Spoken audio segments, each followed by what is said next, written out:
There are different views about the family background of Prophet Shuaib alayhi salam. Some are of the opinion that he was the son of Noba, who was the son of Prophet Ibrahim alayhi salam. Some believed that his father's name was Boyab, while others said that he was the son of Mikil, who was the son of Shuaib bin Ibrahim, and his, Mikil's, mother was the daughter of Prophet Lut.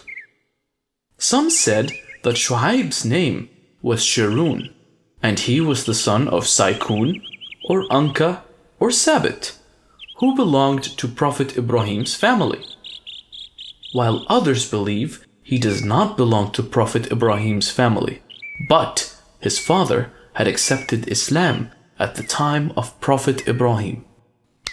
Prophet Shuaib lived among the people of Madian. He was one of the truly upright men living in Madian. The people living in Madian were mostly bandits and robbers, deceiving and stealing from one another. For the most part, they led a happy and prosperous life, earned from the bounties they stole. They always wanted more and more money, and they did all evil things to get what they wanted. They even started moving away from the one true God and started worshipping idols. They even worshipped the nature, thinking it was the real God. Some of them worshipped the sun. Some worshipped the moon. Some even worshipped the fire. As was the case with all the prophets of God, Prophet Shuaib's mission was to call people to worship God alone and to follow His commandments. He tried to do so by reminding them of the graces showered on them by God. But the people didn't listen, and they told him, "Why would you ask us to leave the religion of our forefathers?" "O my people," replied the Prophet, "you have no other God but Him." The people continued with their evil ways. They looted the people who were unfortunate to pass through their towns. They insisted on leading a life of robbery and injustice, even though the Prophet did his level best to convince them of the punishment that lay ahead. Islamic historian Ibn Kathir tells us that the people of Madian were the first people to impose fees and tolls on the people who passed through their territory. The travelers were afraid of the people of Madian, and they would oblige to their demands, fearing their life. The people cheated with the scales and measures too. They never showed the true measure while dealing with people and cheated them. The Prophet tried pleading with them several times, asking them to be honest in their dealings. But the people refused to accept his words. Prophet Shuaib continued to remonstrate with his people. He insisted that he was trying to help them. But, as is the way with the disbelievers, they mocked and belittled the Prophet. "We will never make good prophets if we don't cheat," one person shouted to the Prophet. "And the travelers are willing to pay toll for passing through our lands.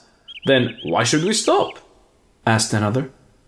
The Prophet tried to warn them of God's punishment. He pleaded with them again and again. But the people were getting really tired listening to him now. "If you don't stop your preaching, we will stone you and throw you out of the city," they warned him. The Prophet did not lose hope even then. He preached to them during the day and the night. He reminded them that he was trying to do what is best for them and not for his own personal gain. The people had enough by now. One day, they attacked the Prophet's house and took away all his belongings. They even dragged the Prophet out of his house. They did the same to his followers as well. They were thrown out of the city. "O people," the Prophet shouted, "change yourselves, fear Allah." Then one of the people said, "Tell your God to send his punishment." Prophet Shuaib alayhi salam had lost all his hopes by now. He wandered with his followers in the desert. He then turned to his Lord for help. The day of punishment finally arrived. The next day, the sun became extremely hot. "Ah, the sun is scorching hot today," said the people. "There is something strange happening." The people of Madian ran to their homes to escape the heat. The extreme heat lasted for 7 days.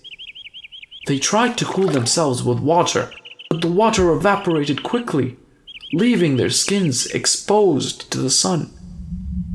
The plants died one by one, the wells dried up, and the animals died of thirst. The people stayed indoors as they were scared to go out. On the 8th day, dark and gloomy clouds gathered on top of the city. When the people saw the dark clouds, they thought it was about to rain. One by one, the people ran outside to enjoy the rain. Everyone in the city were gathered outside by now. It was then that a huge lightning struck the city of Madian. People were dumbstruck. They didn't understand what was going on. Then came another lightning, followed by another, then another. The huge lightning caused the ground to shake, and people started falling down. Then came the rain of fire. The fire burned the houses to the ground. The flames burned everyone into ashes. Every evil person in Madian was killed that day. It was exactly like how the Prophet warned them. All the disbelievers were now destroyed. When the Prophet returned to the city the next day, he was not surprised or sad to find everyone dead. He said he didn't feel sorry for the people, as he tried warning them many times. The people of Madian had been fighting against Allah subhanahu wa ta'ala. The Prophet continued to call people to Allah for a long, long time. Did you like the stories, friends? If you liked the video, don't forget to click that subscribe button and the notification bell to keep updated on all our videos. Please tell your friends about the channel as well.